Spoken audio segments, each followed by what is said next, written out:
नाज़रीन, बिलावल भुट्टो ज़रदारी साहब जो chairman Peoples party आहिनि, उन खां अलावा फॉर्मर फॉरेन मिनिस्टर भी, उन जूं सफ़ारती कोशिशूं कामयाब। तव्हांखे ॿुधाईंदा हलूं त हिन वक़्तु हू ज़ाहिर US में मौजूद आहिनि ऐं जिते हू वियल आहिनि उतां ई हुननि जो हिकिड़ो बयान उहो हिन वक़्तु तमामु घणो वायरल थी वियो आहे regarding prime minister of India Modi बाबति उन्हनि हिकिड़ो बयान ॾिनो आहे त मोदी जेको आहे उहो कॉपी आहे नेतन्याहू जी, यानी इसराइली वज़ीर आज़म खां सां उनखे उन तशबीह ॾिनी आहे त हू एतिरो ज़ालिम ऐं अहिड़े क़िस्म जो माण्हू आहे। इहो सभु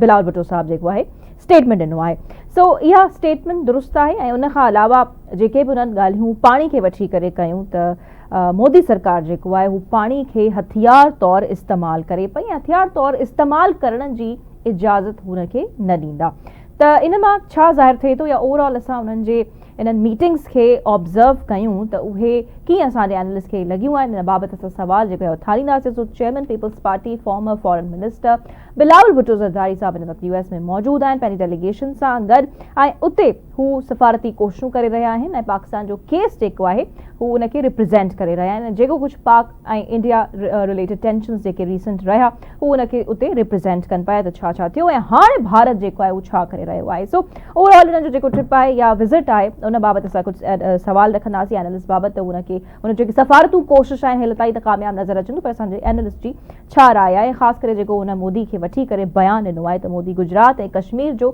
कासाई आहे ऐं हाणे हू सिंधु जी तहज़ीब खे नुक़सानु रसाइणु चाहे थो। ॿिए पासे नाज़रीन, तव्हांखे ॿुधाईंदा हलूं त एशियन डेवलपमेंट बैंक $300 मिलियन जो कर्ज़ हू पाकिस्तान खे ॾींदी। हिन मां सवाल इहो थिए पियो त हिन मां पाकिस्तान खे फ़ाइदो कहिड़ो पुॼंदो। $300 मिलियन पाकिस्तान खे मिलण वञनि पिया एशियन डेवलपमेंट बैंक जे तरफ़ां, हिन मां फ़ाइदो कहिड़ो थींदो, that will be our question. ऐं टे पासे नाज़रीन, वज़ीर आज़म शहबाज शरीफ़ जी सदारत हेठि इक़्तिसादी काउंसिल जो इजलास बि थियणो आहे ऐं तमामु जेके सूबनि जा वॾा वज़ीर आहिनि उन्हनि में शामिल थींदा। नए माली साल लाइ 3,795 अरब रुपयनि जी तरक़ियाती बजट रखण जी तजवीज़ ॾिनी वई आहे ऐं इन में हाणे सूबनि जी जेकी हिन वक़्त ताईं ॿुधाई वञे पई तरक़ियाती बजट, त सिंध जे लाइ 887 अरब रुपयनि जी तरक़ियाती बजट, जॾहिं त पंजाब जे लाइ 1000 अरब रुपया, 1088 अरब रुपया, KP जे लाइ 440 अरब रुपया ऐं बलोचिस्तान जे लाइ 280 अरब रुपयनि जी तरक़ियाती बजट रखण जी तजवीज़ ॾिनी वई आहे। सो इहो इन इजलास में अञा वधीक जेको आहे जेकी डिस्कशन थींदी आहे, ज़ाहिर आहे जेके मिनट्स वो बाद में ईंदा त उन ते बि असीं डिस्कशन कंदासीं, पर हीउ केतिरो कराइतो साबित थी सघे थो, असांजी एनालिस्ट जी छा राय आहे जेको तरक़ियाती बजट जी तजवीज़ हेल ताईं साम्हूं आई आहे। ऐं आख़िर में डिस्कस कंदासीं त बानी PTI जी भेण अलीमा ख़ान नवां इंकशाफ करे छॾिया आहिनि। जो चवणु आहे त बानी PTI खे चयो वञे पियो त हू मौजूदा हुकूमत खे क़बूल करे ऐं 9 मई खे वठी करे मुआफ़ी वठे। सो छा